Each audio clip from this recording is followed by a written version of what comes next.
સુરત શહેરના સિંગણપુર વિસ્તારમાં આવેલી બ્લુબેલ જ્વેલર્સ અને મહિધરપુરામાં આવેલી ઓફિસોમાં ત્રાટકી લાખોની મત્તા ચોરી જનાર ગેંગને સુરત ક્રાઇમ બ્રાન્ચે ઉત્તર પ્રદેશથી દબોચી લીધો છે।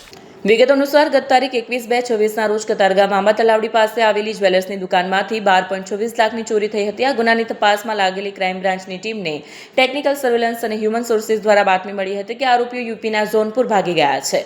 પોલીસે તાત્કાલિક ટીમ રવાના કરી વેસ પલટો કરી જોનપુરના બરસચી પોલીસ સ્ટેશન વિસ્તારના ચતુર્ભુજપુર પુલ પાસેથી બંનેને ઝડપી લીધા। ઝડપાયેલા આરોપીઓમાં કિશન કમલાશંકર દુબે નો સમાવેશ થાય છે। પકડાયેલા આરોપી સુનિલ સાહુએ કબૂલાત કરી કે ચોરી કરેલા મુદ્દામાલ પૈકીના કેટલાક દાગીના તેને કડોદરાના તાતીથૈયા ખાતે આવેલા તેના ઘરે લોખંડના કબાટમાં છુપાવ્યા છે। પોલીસે તેના ઘરેથી 23.58 ગ્રામ સોનાના દાગીના, 61.14 ગ્રામ ચાંદીના દાગીના અને ગુનામાં વપરાયેલી પલ્સર મોટરસાયકલ રિકવર કરી છે।